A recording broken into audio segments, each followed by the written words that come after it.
Hey, it's your buddy Peace and Harmony with you here today. Focusing in on the narcissist and psychopathic relationship and the really feeling of dependence that is created in the mindset of these individuals.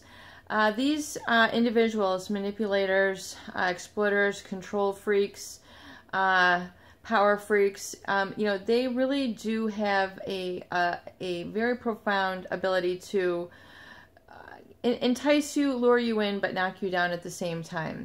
So they oftentimes will attract people through a love bombing phase, where they give you the utmost attention, kind consideration. They seem to be the answer to all your problems. They seem to be your perfect companion. They're, hitting full throttle on all levels. They seem to be funny, sweet, adorable, mildly sarcastic, or very, easygoing. I mean, it's just easy to fall in love with these people. And in this grooming phase, you're essentially being groomed. But you don't realize that they are, by their grooming mechanism, they're keeping themselves at the forefront of attention. They're keeping themselves at the forefront in need for admiration. Everything has to be really, in essence, about acknowledging them, their superior side, for their wealth, their accomplishments, their talent, their good looks, their charm. I mean, you obviously have an admiration of these people, or you wouldn't be attracted to them. But usually it's an admiration that become unhealthy, and in essence, they will create a sense of dependence on them in the relationship. In other words, create a relationship dynamic where you begin to feel like you cannot make it without them. That there's something about this person which is so important, so integral, really, that was supposed to take you to the next level. The next level in your life. There was something so perfect about this person, this relationship with them. You felt like you were in a state of peace. You were in a state of heaven. You had finally arrived. You had met your match. You had met your nitrous in shining armor, your knight in shining armor.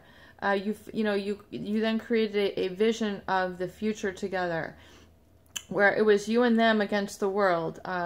Your creation of your dream, something that you were inputting into them. You had invested a lot of time and energy, and they were there. And then boom, next thing you know, this person who you were indelibly in love with, attached with, now is bringing in other people.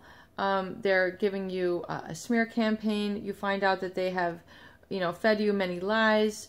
That they, even, despite their accomplishments, they have mistreated people, and they have a true excessive self-importance, and it's really to the devoid of you yourself, other people as well. So this can be very difficult information to understand, absorb, and process. So, when we talk about, creating trust and self-dependence, realize that these experiences that you have are meant to be a learning experience. And the creation of dependence on them is very much part of the love bombing and grooming phase, where they basically see that they have lit you up.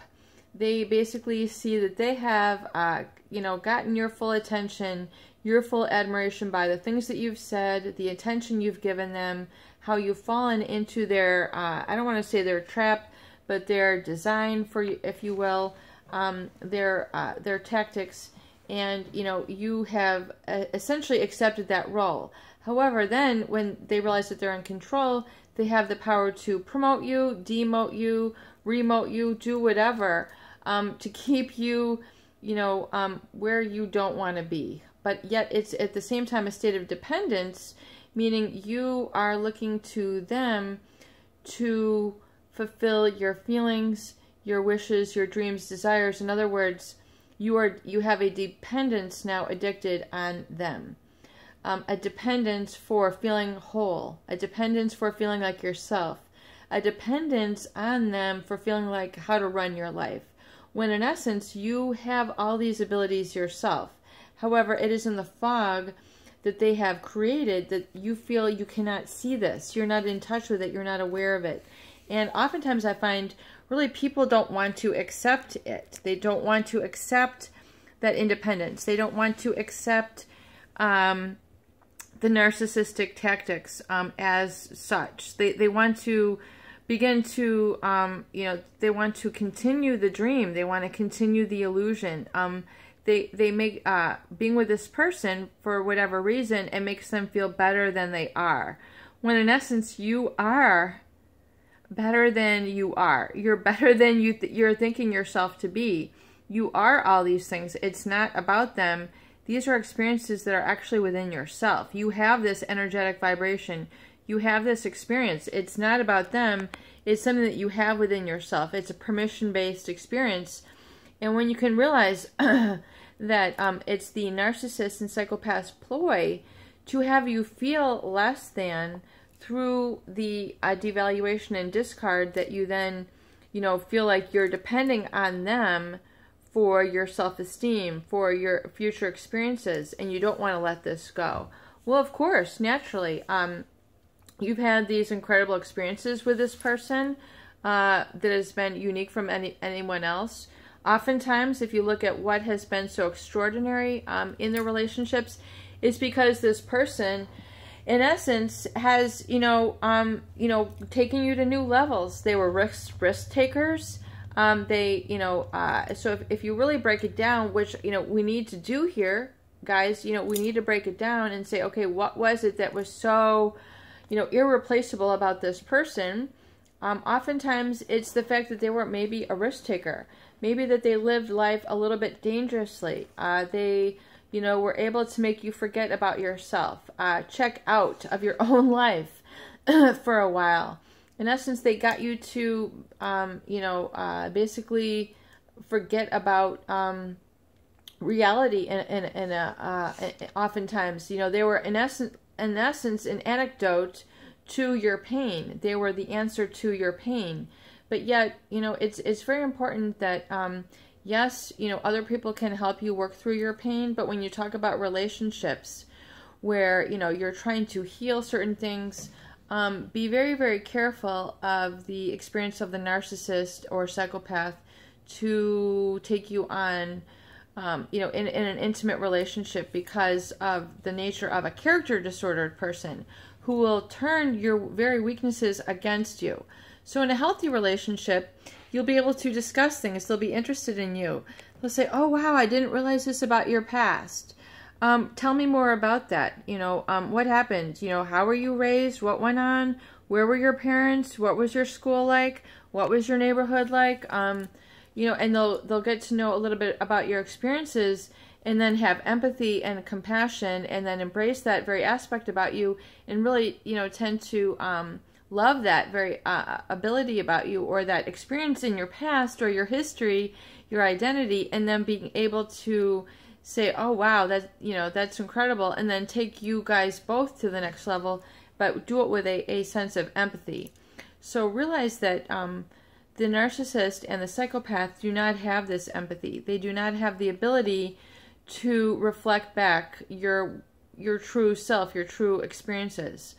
A healthy person will acknowledge this about you. You'll be able to tell them about it, and they'll be able to listen. You'll be able to tell them about it, and they won't feel threatened by it. You'll be able to tell them about it and say, oh, that's so cool, that's amazing. Wow, that is really unique, that is really amazing that you were able to manifest and create that in your life, or that's really incredible that you were able to overcome that. That must have taken a lot of courage. So they're able to validate your experience. They're able to validate the emotional resonance, the emotional value that you required to get you to where you were, or overcome certain things in your past. So they're able to validate that about you and love that about you. So that's part of you. The narcissist cannot do that. They do not have that ability. So if you can distinguish the differences and realize how then this tactic of the narcissist or psychopath to create a dependence on you to work through those things is oftentimes a fallacy, not based in reality, and that your true healthy mirroring should either really begin with yourself, where you develop that self-trust and you work through these stages yourself, and you're able to take yourself there and then practice it through vigilance. And I know it's hard work, but success is that inner game. Success is that inner game. Success is that inner game. You growing into your relationships is that inner game. So you need to keep that self-dependence on yourself and that self-trust, and be very careful that you don't give that away to a narcissist or psychopathic abuser. Peace and harmony with you here today. I hope these videos do help. Please share, please subscribe for more great tools, videos, discussion, and support.